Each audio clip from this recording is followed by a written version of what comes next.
Somebody linked this. What if North Korea was a democracy? Response to second thought and face reveal. Face reveal from Hakim? That's crazy. What if North Korea was a democracy? Let me check. Let me vibe check the video. Hello. Yes. Hi.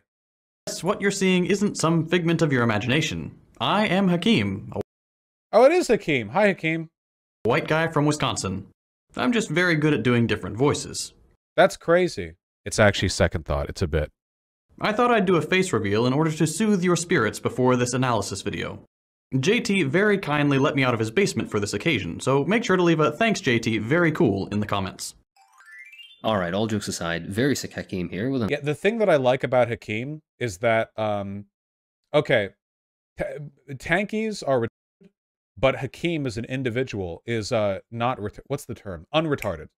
So there's an interesting dialectical synthesis going on between some of the positions that he holds, but also his large, wet brain. And I like that, you know? I respect that. another video. Everyone has had a political journey towards becoming a socialist. Likewise with our beautiful baby boy JT from Second Thought. Years ago, Like socialism with a picture of Stalin there.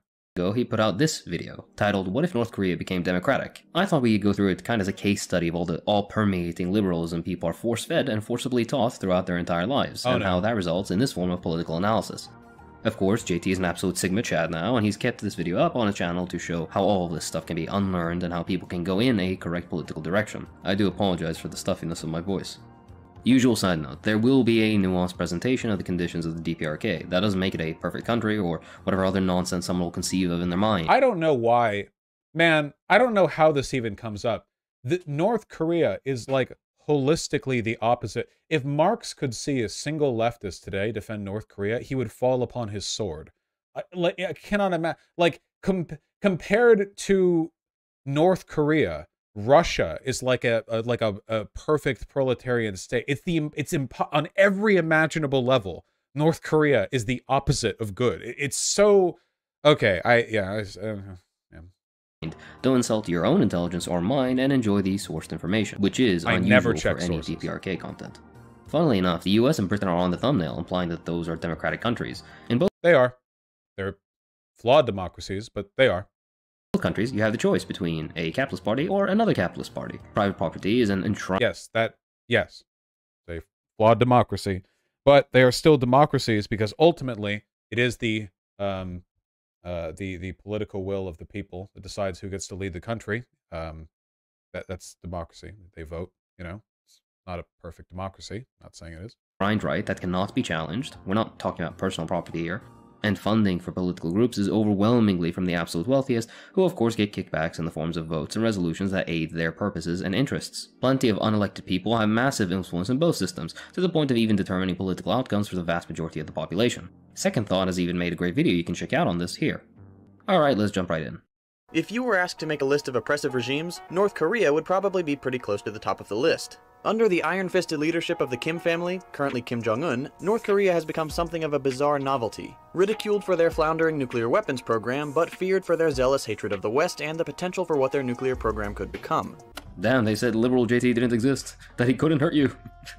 Alas. What? There's the still being What was said that was incorrect? sick part. This is a perfect case study in this sort of liberal covering of these topics. Something borrowed from the fascists, actually. Plenty of liberals play both sides. What? Oh, this country's so pathetic and backwards, but also is a mortal danger. Somehow. What? The fascists' line of the enemy is strong but weak at the same time is not the same as the idea that a country can be pathetic and backwards, but also pose a mortal danger. The argument from the West is not that North Korea is strong, it's that nuclear weapons can be very dangerous even when possessed by countries that are themselves pathetic and backwards. This is not liberal, fascist, both sides framing. It's a pretty straightforward analysis. Like, read. That's fine. Like, you can make the argument that any one individual right-wing incel is, like, pathetic and backwards and weak and so on and so on. But if they have a gun, that gun then represents a danger that should be taken seriously. So you can critique the individual as a person who's ideologically weak or emotionally weak or whatever, while acknowledging the threat they represent. This is not liberal framing. The point, of course, obfuscates the reasoning behind this sort of rhetoric, usually to support the State Department agenda of destabilizing said countries for easier and cheaper access to labor, raw materials, and untapped markets. Okay, lefties do this all the time. It's like saying something factually correct about a country does not have to be a State Department narrative. Is this tanky shit, Vaush? Yes. You know, the State Department narrative of drinking water and brushing your teeth. I don't know what to say. If it's true, it's true. Something the DPRK is rich in all three of. North Korea. Also, the idea that the West is propagating propaganda about North Korea in order to, like, facilitate an invasion for the purposes of resources is brain dead. North Korea is a satellite state of China. There is no plan for the U.S. to invade them. The Western, like, media doesn't even put any effort into indicating that we should invade them. The only time the Western media really talks about North Korea is when they do nuclear tests, and North Korea deliberately does those to get Western media to fearmonger over them. Like, why is Hakim acting as though the narrative that the North Korean nuclear weapons program poses a threat is some kind of State Department talking point, when that is the point that they are trying to project? That's not a Western State Department talking point. That is a North Korean State Department talking point. That's the whole point.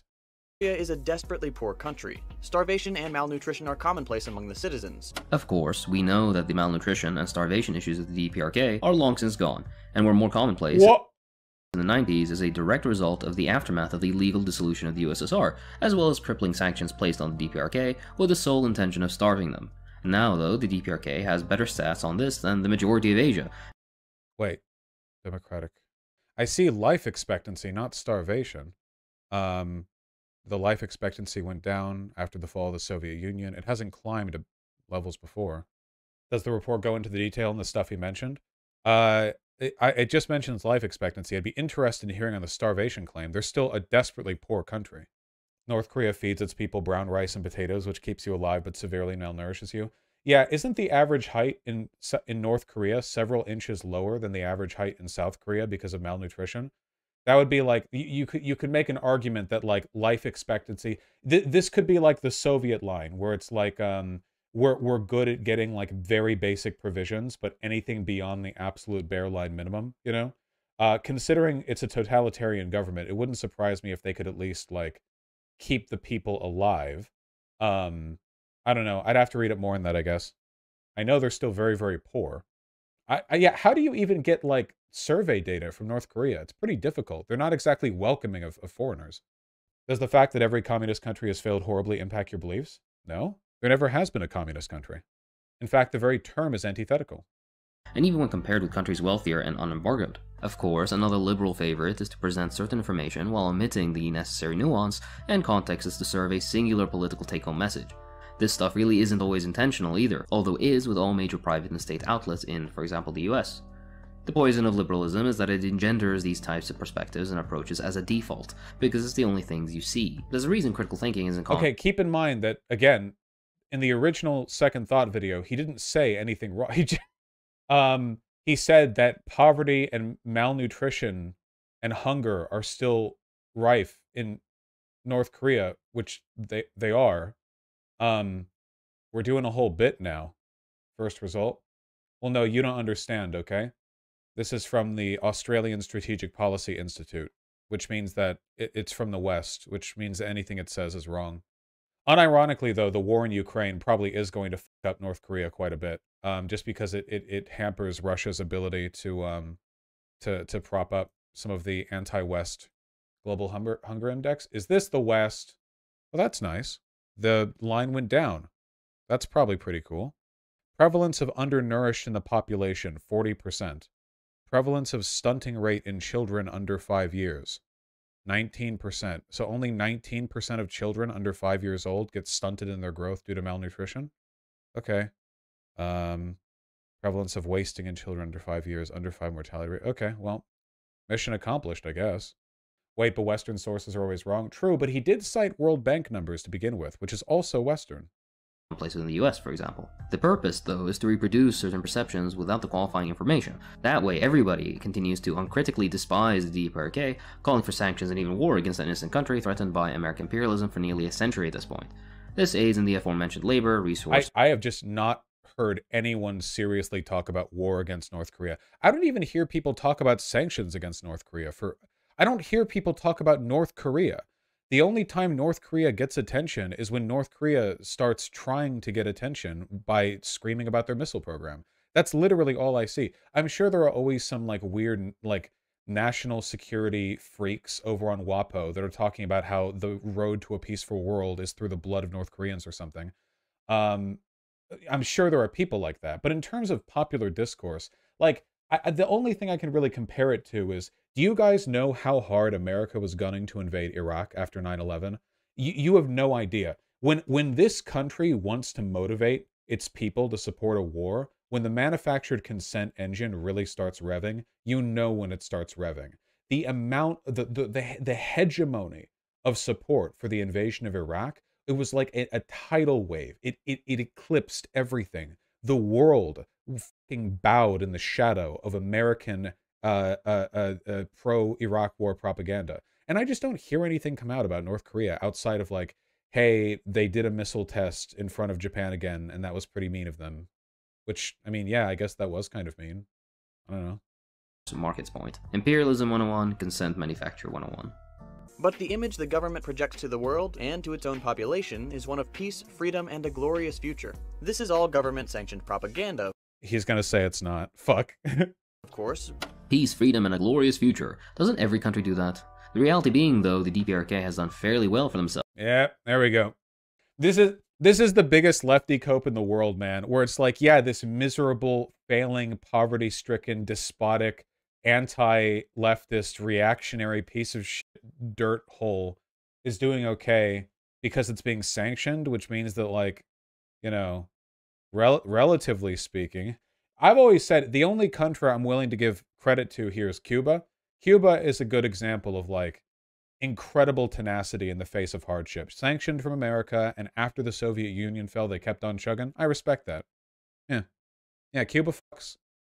Much like Cuba, despite crippling sanctions and international vilification. That's not even mentioning outright sabotage that would have brought down any other country that didn't have the same level of public support as well as dedicated political organizations. Also worth noting that bragging that your totalitarian dictatorship was able to stay upright despite sanctions is not really anything other than a testament to the stability of totalitarian dictatorships. Like, the only argument being made here is, you know, totalitarian dictatorships are like good, sturdy support structures in times of economic deprivation, which I don't know if a socialist should be throwing their weight behind that, but, you know. Had they not been embargoed, I think it's safe to say they'd be far... Personally, if a country is as bad as North Korea, I don't actually care how well it does. I don't care. Fuck it. I don't care about it. Couldn't you make the same argument about Cuba, though? It's totalitarian? No, Cuba's not totalitarian. It is authoritarian. It's not a democracy. But there is a wide, wide gulf between Cuba and North Korea in a million ways. There is a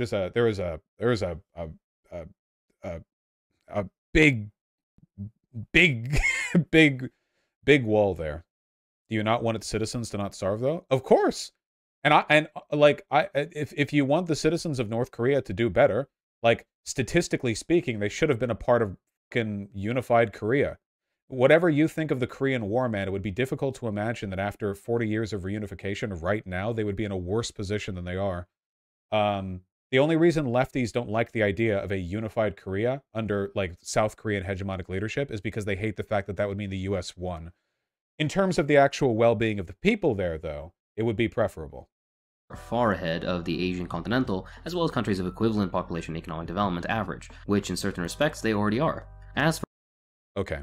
Oh, one other thing. I should note, though, that North Korea and South Korea at this part might never actually rejoin.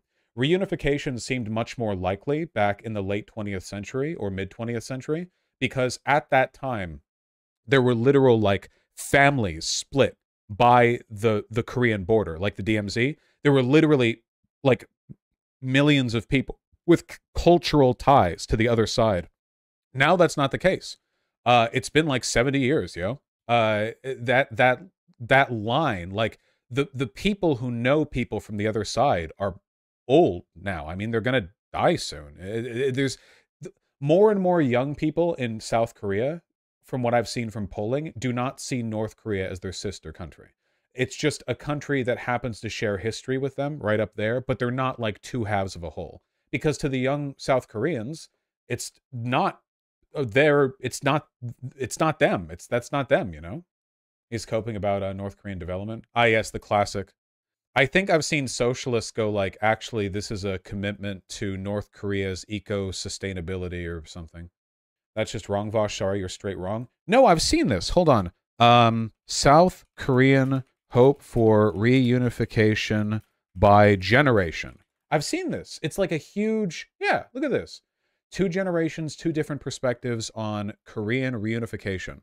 I was hoping I could look at a chart. I've seen this. This is like a very distinct reunification. Many young South Koreans say, let's not. Because, like, it's not... Because older South Koreans think of North Korea as their lost sibling.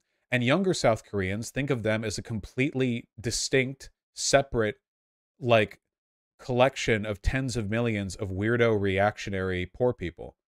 To a lot of younger South Koreans, it'd be like, yeah, do I want to like reunite with the Sudan? Like, do it like, oh yeah, like sure, like let me just get like fucking Mali right up here with all of its poverty and weirdo reactionary. According to the survey, only 40% or so of those in their 20s say reunification is necessary. This number used to be like huge.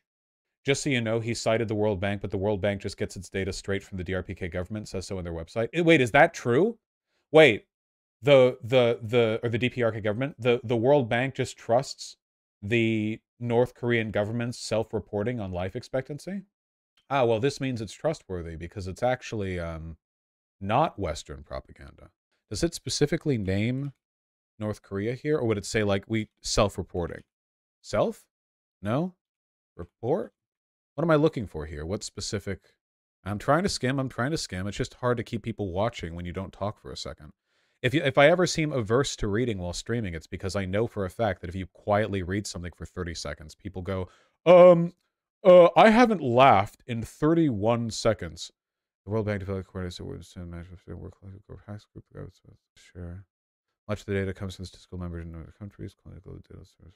I just don't know how well you could get data from North Korea. Okay, well, whatever. Here, hold on. Eco-friendly North Korea. All right, let's find out more how it's liberal to not whatever. For government-sanctioned propaganda, while the vast majority of information Americans hear is private corporation-sanctioned propaganda telling you to bomb Iran and elect more wealthy people. True. I want both of those things. With the rest being government-sanctioned propaganda. A deeper dive in media control under capitalism can be found with my video here. Oh, by the way, quick thing, okay? I have talked a lot about manufactured consent, the idea that wealthy people and the government can control what people believe through the dissemination of propaganda that influences and motivates their decision-making. That is not the same as the government and wealthy people completely control you. If that was the case, there would be no such thing as any left-leaning people or any left-leaning movements in the West. This statement is reductive to the point of being a lie. Anytime people say this, I instantly distrust them, and I'm always right to, because they always go on to say some really dumb shit about how there's no real democracy and actually we all need to go trust Russia, glorious, blah, blah, blah. I don't trust this stuff at all. I hate conspiracy brain bullshit. But it's hard to know just how much the average North Korean knows about the true state of their country. Luxury buildings are just empty shells used for show, and even in propaganda films, it's easy to tell that none of the technology works. You'd be surprised how much they know. In fact, they seem to be better informed than the average American. Meanwhile, this guy will be like, did you know that wealthy people own the Washington Post? That means that every thought you've ever had is controlled by the wealthy. And meanwhile, these people live in a totalitarian dictatorship where all propaganda and all like media is controlled by the state. And it's like, well, actually, they're highly educated on the... Some great documentaries to check out are Loyal Citizens of Pyongyang and Seoul and My Brothers and Sisters in the North. The luxury buildings point is simply That wasn't very informative. How does that make them more well-informed than Americans? Not true, but this point is widely reported without a source, as is routine with reporting on the DPRK. See my video here for a deeper dive. Wait, they did build show buildings, didn't they? Isn't there a fake city somewhere near the demilitarized zone that can be seen from South Korea, and it has like tall buildings in it that are facades? Is that a lie? Was I lied to? Wait, hold on. North Korea fake buildings. Is this not true? I don't think they do it everywhere, but I thought there was at least one inside Peace Village, North Korea's propaganda town at the DMZ, on the border of North and South Korea. Doesn't have a single resident. Yeah, it has the gigantic flag tower. It's like a LARP city. I don't think that's fake news. The actual reason is, a lot of these buildings are on extended building plans, like the Ryugyong Hotel, because of material shortages due to sanctions. A great Not something you should be building if you're suffering from material shortages due to sanctions, by the way. But dictators love their big dick projects. Channel that covers this sort of stuff is DPRK Explained, which I highly recommend you check out. Yeah, check out DPRK Explained to get your unbiased info on the North Korean fucking government. Oh, God. It's like watching QAnon shit, man. The none of the technology works point is, can't they get this shit from China? China hates North Korea. The Chinese Communist Party can't wait for some opportunity to like quietly change the situation over there. They're a buffer state that constantly agitates with the West. They're also unreliable, and if North Korea ever collapsed, tens of millions of ultra poor refugees would flood into China. Yeah, it's not. This is another silly thing, as, you know, there are hospitals, universities, schools, power plants, etc. there. The country wouldn't exist if their, for example, computer systems or whatever else didn't work, which they very clearly do, to the point of their healthcare system being praised as a model for third world nations. Nice. They have working computers. I'm glad. If we juxtapose this authoritarian, hyper-militant state with its sister, South Korea, we see some very distinct differences. And South Korea isn't authoritarian and hyper-militant. Of course, lack of critical thinking among— It's not. It's not anywhere near as militant or as authoritarian as North Korea. South Korea was a military dictatorship up until the 1980s, I believe, but it's not anymore because time moved forward. You know, I don't like South Korea that much, to be clear, guys. I'm not a big South Korea stan, but like this is how this is like every convo with a tankie is like you'll play a video of Kim Jong-un being like, yes, and we have executed 100,000 dissenters, the glorious people's revolution, and they'll be like, this isn't authoritarian. What's really authoritarian is anti-homeless benches in America. And you have to be like, okay, I don't like anti-homeless benches, but what the fuck are you talking about? What, this is every conversation with these, with it's like, oh wow, you think that this monarchical dynasty where they have to hang a portrait of their dear leader up in every classroom is authoritarian? Well, did you know that South Korea has police? It's okay. God, man, we are so chugging the ideology Kool-Aid. How did South Korea stop being a dictatorship? Hold on. South Korea dictatorship. They had a military dictatorship that was propped up by the U.S. government. The Third Republic of South Korea was from 63 to 72. When did it, wasn't it in the 80s that he became that it became a democracy? Hold on. Post-Korean. Park Chung-hee, total gaylord, by the way. Assassination, the June Democratic struggle across the country in 87. Eventually, Chun's party, the Democratic Justice Party, and its leader, Roh Tae-woo, announced the June 29th declaration, which included the direct election of the president. So right here, the June 29th declaration on the 29th of June, if you can believe it, 1987. And then they held the Olympic Games right after. Good timing. God damn, dude. This is what a movement of the people looks like. Holy shit. Look at that. I think there was another military regime after that. Oh, that's probably not good. Was it? After 87? When did South Korea become a democracy? You can learn a lot about the rest of the world by listening to what lefties have to say about it and then doing the opposite and believing the opposite, and you're probably... No, I'm being facetious. I genuinely do think that lefties tend to have pretty, like, salient foreign policy, as long as... No, I take it back.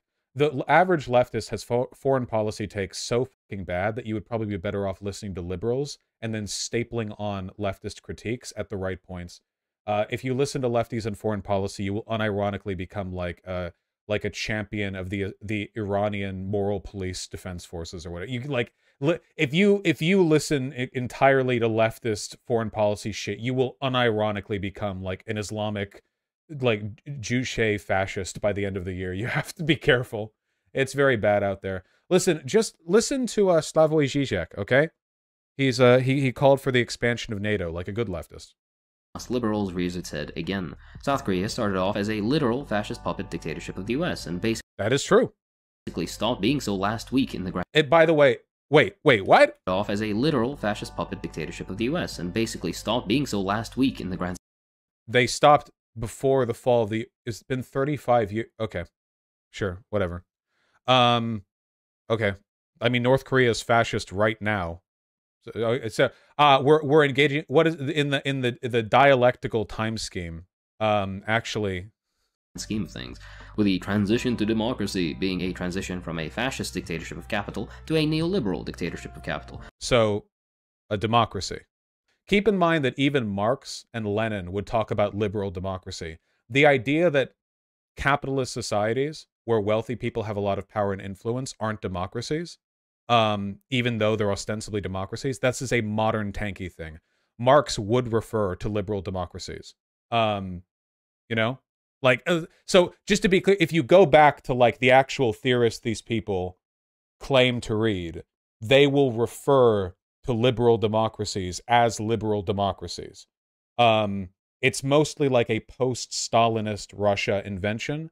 The idea of social fascism, literally everything that isn't what I call socialism is fascism, and all democracy is fake, except for my democracy, which just happens to represent a totalitarian monarchy.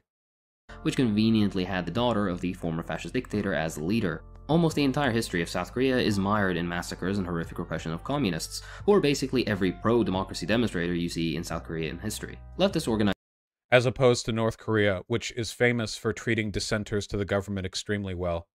Again, it's literally whataboutism. Like, yeah, as opposed to North Korea, where they don't want to actually talk about these countries. They just, it's all dick waving for like the you know, anti-West geopolitic. So if ever a legitimate criticism is made of North Korea, they have to be like, well, what about this? Not to enhance your knowledge of the issue, but because they're here to dick ride. is still outlawed and gets you a prison sentence in South Korea, and literal slave labor exists against those most victimized by the system, the elderly, homeless, That's horrible. Don't look up North Korean slave labor. immigrants, prisoners, etc. Back to the video in just a second. Let's hear from today's sponsor, Atlas VPN. No! This is capitalism. I'm ashamed of you. What are you doing? Video. South Korea is wealthy, modern, and a technological powerhouse. Because of no sanctions, preferential treatment, and massive funding by the US, an absolute disregard for labor laws for most of its history, and also Don't look up North Korea's treatment of its own workers. nearly a 50% poverty rate for the elderly, to the point that women up to their 80s are forced to prostitute themselves in order to get by. Yeah, that's really bad. I don't know what this has to do with the point of the video, though. You guys see the recurring pattern, though, right? In the old Second Thought video, he will say something objectively correct about North Korea, and then Hakim will pause and go, okay, well, South Korea and America are also bad, albeit not as bad if you look it up. Like, not even close, but, you know. Yet another liberal What about glamour, but not looking at the side streets underneath all the pretty nightlights. Also, is that a Mott and Bailey or whatever? Well, it's kind of a Mott and Bailey, because the argument here, the original Second Thought video, is pointing out the failings of North Korea, which, holy shit, there are a lot of. But Hakim, who has lefty foreign policy brain, rather than directly respond to the accusations of North Korea being bad, has nothing to say but, well, other countries bad.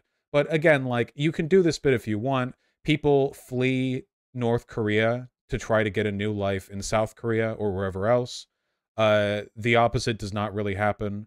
North Korea is a shithole in a ton of ways. You know, South Korea and America are shitholes in lots of ways, but not as bad. It just, I don't know. I guess it's just kind of boring, because Hakim is a smart guy, and he knows what he's doing here, right? Like, he does understand. I understand the value of stuff like this if you were talking to an audience of people who believed in the, like, imagined infallibility of the West. But is that really Hakim's audience?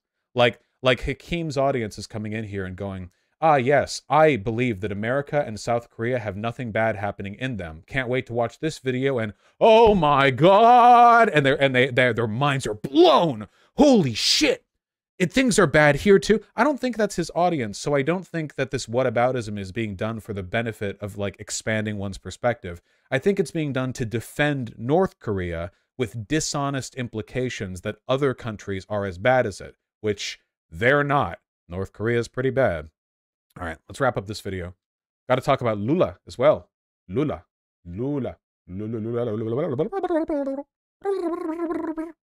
South Korea has one of the most brutal educational and professional landscapes, resulting in some of the highest suicide rates on Earth. Be honest, had the DPRK had one of the highest rates, the propaganda against them would have been unending. We don't know the suicide rates in the DPRK. Why do you think we would know that? Countries with far less censorship and repression have been known to artificially lower the suicide rate. Like, even liberal democracies have been known to report suicides as potential homicides to, like, depress the rate of, well, depression. We have no idea what's going on in there. Its people are generally healthy and free to pursue their own endeavors as they choose. They get along well with most of the civilized world, and no one is afraid of South Korea attempting to nuke anybody. These two countries, separated by nothing but a small expanse of demilitarized land and some barricades, provide a fascinating look at how two different tracks of development can lead to drastically different— Oh shit! A defiance of expectation. This time the North Korean was taller. Two different tracks of development can lead to drastically different outcomes in a population that was once unified. I wouldn't describe the highest rate of plastic surgery as healthy. What? That's our retort? That's what we're... Okay. What? Dog, why would there be any North Korean plastic surgery? They can't afford shit. What? What? How? What are you gonna do comparing a fucking luxury cosmetic? How can you say that South Koreans are feeling better when they spend so much more on Chanel No. 5? I don't know, bro. How much do they ship to North Korea? What are you talking about?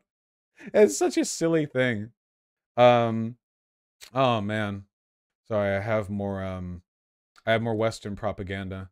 I wanted to know what the actual average height difference is between men. Is this men or just people? Okay, people 1.2 to 3.1, which is shorter. We just don't have good data on North Koreans, man. Yeah, South Korea does have a huge problem with beauty standards. Oh, for sure. But that has nothing to do with, like, the health of the country. That's a huge difference. Yeah, I wish we had better data, man. This is the year when South Korea injected freedom juice into its economy veins and started to skyrocket. Don't read history, that's what happened. With work, life, and social stress resulting in the aforementioned rate from the previous point, and is a form of having to get in. What? Work, life, and social stress resulting in the aforementioned rate from the previous point, and is a... Wait, what's being said? Surgery is healthy, with work, life, and social stress resulting in the aforementioned rate from the previous point, and is a form of having to get in. Is he saying rape or rate? Rate? Okay. Okay. I think the plastic surgery is a tenuous connection at best. To a good preschool, to good school, to good high school, to good university, to hopefully good company to slave away for. Not exactly free to choose, I'd say. The civilized world comment is a yikes liberal. I think that liberal democracy is exactly like Hitler, because in America today, you have no choice but to get a job, and under Hitler, you had to join the Hitlerjugend and then join the Wehrmacht, and those are the same. I'm very smart. Comment you see a lot, unless a country is friendly to usually wealthy white capitalist interests, is not part of the quote-unquote civilized world. Wealthy white capitalist interests? Their main antagonist is fucking South Korea and Japan. What? Is he seriously arguing like, of course a white person like you would take issue with North Korea threatening to nuke its neighbors randomly? I think it's clear that there's nothing civilized about colonial and imperialist wealth extraction. As for the fear point, well, the DPRK is scared for its own existence, as it's threatened daily.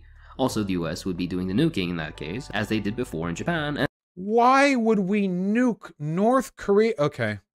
And threatened to already do dozens of times to the DPRK. The geographic divide and political environment. How many times has the DPRK threatened to nuke us? This is just so narrativized. It's so stupid. Oh my god. Environment both countries found themselves in have definitely resulted in very different endpoints. That being said, the way that came about was inherently undemocratic, in which the US and their allies forcibly prevented elections due to fear the communists would win, which they did, forming a unified Korean republic that was immediately dismembered by the Americans. Afterwards, South Korea became a standing ground of reaction, used for every anti-communist crusade around the world, with This is true. black sites, massive political repression, and a hand-picked leadership by the US. All of which I think you'd agree aren't exactly democratic. But then they had a democratic movement, and now they are democratic. Because time progressed linearly from one point to another and moved forward. On that point though, the DPRK is undemocratic. Well, is it? Is South Korea, or the US for that matter, democratic? Democracy from the Greek means rule by people. A democracy, even by dictionary terms, is a society in which the majority of people have the ability to make decisions about their political and social life. We're not Philistines here, we understand that everything has a You might notice these talking points because they're used oftentimes by neo-Nazis. When neo-Nazis want to make implicit defenses of authoritarian governance, they tend to point out that there isn't that much free choice in liberal democracies either. It's true that there isn't that much choice in liberal democracies, but you can always get worse, you know? It's true. Modern liberal democracies offer very little freedom with regard to your work life, which dictates, you know, a lot. You know, capitalist material conditions dictate the effects of it, obviously. But things can get worse, you know? You could always have a Hitler. You could always do a Hitler. Hitler's been known to happen more than once. You've had other Hitlers. Hitler patterns. The denigration of liberal democracies is usually fronted by people trying to propose something worse. Any socialist worth their salt should understand that liberal democracies represent a step above literally everything else that has ever been done in like any state form. Marx did. Marx was so optimistic about liberal democracies that he said it would be possible for an actual non-violent communist revolution in the United States. He had hope that countries with strong democratic heritages, and again, Marx was saying this like in the 1800s, you know, might have the ability to achieve that kind of radical change purely through their political mechanisms. I disagree with Marx on this. He was a liberal. The only point I'm getting at is that never trust a leftist who doesn't seem to understand that liberal democracies represent something unique and idyllic compared to what we've seen before. Doesn't mean they're good. It doesn't mean they're perfect. It doesn't mean they're excellent. It doesn't mean we can't do better. We can. But you have to know they're better than what else has been tried. A class character. Democracy is no different. The democracies of South Korea or the US are set up with the interests of a narrow group of people who own a lot. Of course, with one basically being a colony of the other. You have the choice between the capitalist party and the other capitalist party. South Korea is not a colony of the United States by literally any definition. And also, if we're going to summarize democracy as a small group of people make the choices, you are literally flattening democracy and Nazi Germany into the exact same political wavelength. Aren't lefties supposed to be good with their political critique? If your definitions are twisted to the point where you're arguing that liberal democracy and Nazi Germany are the same because it's both controlled by a small group of people, do you think you might be subtracting some meaning or nuance from the issue? Also, yeah, referring to South Korea as a colony is fucking laughable, especially since North Korea is way more under the boot of China than South Korea is under the boot of America. You cannot vote out private property ownership. Technically, the West is one big American colony. No! Stop misusing the term colony. I will send you back in time to under the fucking Belgian Congo mines, okay? If you keep doing that shit. I will time warp you back to the goddamn Caribbean circa 1781, all right? You will learn what a fucking colony is. A country existing within the geopolitical sphere of influence of another country is not the same as being a fucking colony of that country.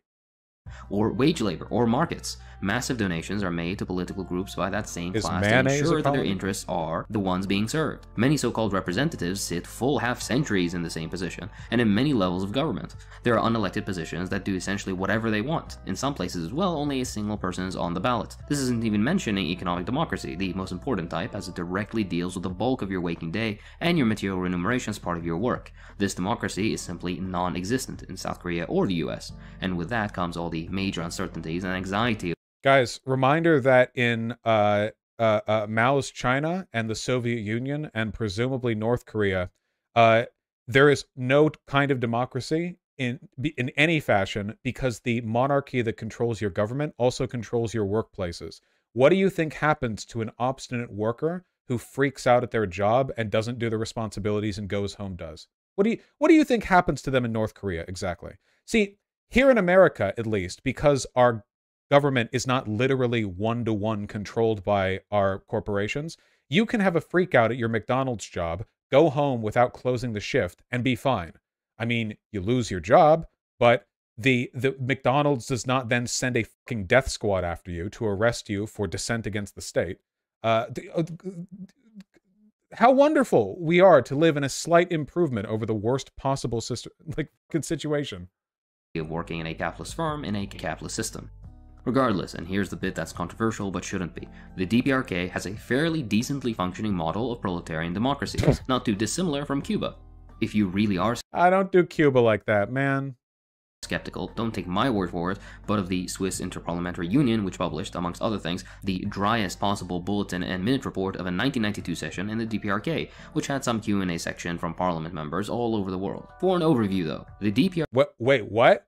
If you don't think that this monarchical, authoritarian, totalitarian dictatorship is all of those things, take a look at this one bulletin. What? Wait, what point is being made here? Guys, look at this photocopy of a town hall meeting. What is this? What does this have to do with anything? And provincial elections to local people's assemblies, as well as national elections to the Supreme People's Assembly, their legislature. These are carried out every 5 years. Candidates are chosen in mass meetings held under a democratic front government, which also organizes the various political parties in the DPRK. The system is essentially tiered, in which people volunteer themselves or are volunteered by others for a position, a vote is taken at the mass meeting, which anyone can attend, and afterwards there's a confidence vote in which the person is subject to a yes-no choice by the greater public, so a larger subset than those of the meetings. This is reproduced at various levels within the DPRK. Equally... I wish we had made all of the Soviet Union the 51st state, man. I wish the communists had lost so badly that all the socialists that would emerge as a natural property of the internal agitations of capitalism would be completely disconnected from the ideological dead weight of the 20th century. I cannot believe I have to listen to these people, leftists, who supposedly invented critical theory, talk about how a system is democratic because the all-powerful state constructs systems that appear democratic. This motherfucker is like, did you know that America isn't a democracy because some people can be in power for a while? Meanwhile, let me explain how this literal monarchy is actually a democracy. This dynasty of family members who are worshipped as saviors of their people is actually a democracy because they construct a bunch of systems which are ultimately under the complete control of a government that can arrest you for any reason. You can get away with structuring your economy and your democracy in any fashion nominally if you have the ability to arrest people who don't go with the flow. Kind of like China, which ostensibly has the structure of a democracy, but you can only fucking vote for candidates chosen by the people's government, which means that there's actually no point. There's no real difference. Oh god, man. Stalin really stunted the growth of human species for the next 150 years, didn't they? Yeah, it's crazy, man. People ask me, if I feel sad about the Soviet Union falling. How could I feel sad about the world's most anti-communist country in history falling? At least, fascist South Korea, at least America, at least all these anti-communist governments inspire in real communists hatred and antipathy. Deservedly so. But the mind virus of the Soviet Union has poisoned leftism, forevermore. We will spend the rest of our life... Guys, we have great ideas, okay? I believe in economic and social democracy and progressivism. Now, let me explain to you how this fucking nightmare hell techno-totalitarian state is actually, despite not representing any of those things, a good thing. Why? Why? Why can't we be free? Why do we have to be chained to the fucking mire by dead men? Why do the anchors weigh on our ankles? Why? There's an active democratic process in running enterprises in the DPRK according to the Taiwan cooperative system of workplace management, but this video is dragging on long enough. What does this teach us? That there is some democratic process within the DPRK, and that is different than in... Hakim says this while in the comfort of a liberal country with their computers and Instabrewed coffee. Actually, Hakim is Iraqi, meaning that he's only even allowed to make these videos because we freed him from Saddam Hussein. liberal democracies. Is it perfect? Is it all pervasive? Blah blah. These are questions outside the point currently, but all relevant for a future discussion. If you want it to be as disingenuous as possible, then you could only get away with saying the US, South Korea, and the DPRK are all around the same level of undemocratic. Putting any of them sure, dude, whatever. Everything is everything. Sure. Above the DPRK, though, is simply ideology at play, in which democracy is conveniently defined as whatever the US is and whatever governments it's allied with. An excellent read into the tie and cooperative arrangement within workplaces, as well as the DPRK political system. Take a look at this article from Right to Rebel. As for the Kim dynasty stuff, that's just simply racism at play. Every single Kim is it? Occupied a variety of differing positions, and the reverence for the family is a mixture of Confucian cultural heritage, as well as rightful praise for a family that played a pivotal role in the anti-Japanese struggle. Wait. It's racist to point out that they have a doctrinally relevant dynasty because... Wait, that you're being racist. You're arguing that their insane cult of personality family lineage is justified because of their fucking cultural ancestry. You're doing the racism. Pardon me for not falling for the bigotry of low expectations, but I think that East Asian people are perfectly capable of constructing governments that don't involve the deific worship of the dynasty of authoritarian leaders who have complete control over the government. Oh my god. Independence and restructuring of Korea. Nothing the Americans do. You Westerners wouldn't understand. The Korean people are naturally subservient and simple folk who don't need to act with any kind of cultural distance from their leadership. They're fully okay worshiping them. What are you talking about? 2 or 4 of their founding fathers is any stranger when that context is brought into play. Likewise, no similar criticism was made of similar South Korean political... Dude, what the fuck is the relationship between a single all-powerful family dynasty and guys who have been dead for a century? What? Wait, does he think these guys are all related? And that we have pictures of them on our classroom walls? Yes, the great Washington Lincoln bloodline. And we have like every U.S. president up on every wall, and we have to appointment. With that being said, the rest of the video basically makes claims like poor North Koreans will work for pennies, investment opportunities for capitalists, cheap materials, which are always the real reasons for wanting to destabilize the DPRK. Otherwise, some other liberal nonsense spread often but absolutely unsubstantiated, like an uneducated populace despite the DPRK's educational statistics being very good. Some stuff about internet censorship versus Are those also reported by the DPRK? Do we have like comparisons on their curriculum to ours? Regulated internet access, and issues with corruption, all of which even liberal JT of the past knew would be present in a capitalist North. Contrary to Second Thought's current track record of banger after banger, this type of video just goes to show that even deeply entrenched liberal presuppositions and approaches to acquiring and then presenting information... Yeah, dude, leftism is so fucked, man. Second Thought is a lib... No, he's saying that the video he was going over, which is an older Second Thought video, is like a lib video. Man, it's crazy. I don't mean to psychoanalyze, but it could be Hakim's biases against liberal democracy stem from America's invasions in Iraq. I don't really care, man. It's like, we're sipping crazy juice here. Like, this is the reason why the one time I talked to Hakim, he backed off of all of the crazy shit and just sort of meekly agreed with everything that I said, and people got mad at him for doing so. None of these positions survive scrutiny. Not one of them. None of these... You can't... If you directly talk to... Oh, this is why Second Thought won't talk to me either. After I watched one of Second Thought's worst videos, he said he'd talk to me in private, but not in public. Weird for a YouTuber larger than me. It can't survive scrutiny. These positions can't survive scrutiny. It's not possible. It's idiotic. You said Hakim was smart and unretarded, but this video is not giving me this vibes. Yeah, man. It's fucking wild. Why do tankies have to be leftists? I mean, this entire video was just fascist apologia, using the language of... I mean, keep in mind that fascists gain prominence through critiques of the hypocrisy of liberal democracy, so leftists do not have a monopoly on that. If you take a look at far-right propaganda on, like, the weaknesses and failings of liberal democracy, you're going to hear a lot of shit about how, oh, yeah, well, Nazi Germany's bad, but did you know that in the West, you don't even da-da-da? The only difference, really, is that the more openly fascist people will, like, dot those criticisms with a bunch of other, like, racialized or, like, incel, like, you know, women, feminist, trad wife bullshit. But fundamentally, like, the criticisms of liberal democracy on their own are pretty shared. Hakim praised China's Uyghur concentration camps. I think I remember that, something like that. His second thought of Tanky too? Yeah. He does make decent videos outside, though. Yeah, I don't know. Is it worth even arguing with tankies? Yeah, because if you don't, a lot of people outside of the left are never going to realize that this isn't the entire left. Like, I think it's really fucked up that the left is supposed to be like a champion of the working class and of democracy. And then if you go online, it's like, well, take a look at your lefty content creators, and like 98% of them are total stands of like authoritarian dictatorships. Anything that's anti-American, man. Even Chomsky does this shit. But you know about Chomsky? I could beat Chomsky in an arm wrestling competition easily, and a debate, because he talks at like 1 mile per hour. So frankly, I've surpassed Chomsky in every fashion.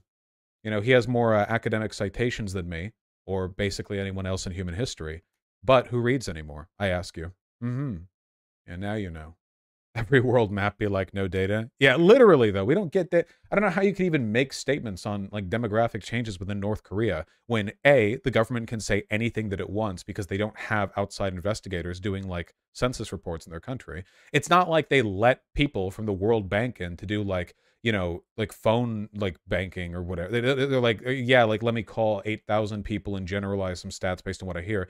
We don't have any of the systems. To be clear, you can do that shit in South Sudan. You can do that in like the Central African Republic. You can do that shit in like the Congo. You can't do it in North Korea. Is Greenland also totalitarian? Well, there are like 5 people there, so, you know, you just call all 5 people. Do you fear becoming reactionary as your brain gets older and senile? Nope. I only get more progressive with time. So Yugopnik is a tanky? Isn't he? I thought he wanted to talk with me. We should have had a conversation with him a while ago. I got to work on that. Yeah, probably. If Second Thought is a tanky, why'd he defend South Korea? Because that video of Second Thoughts was 4 years old. The point was that they were both criticizing an older video of Second Thoughts.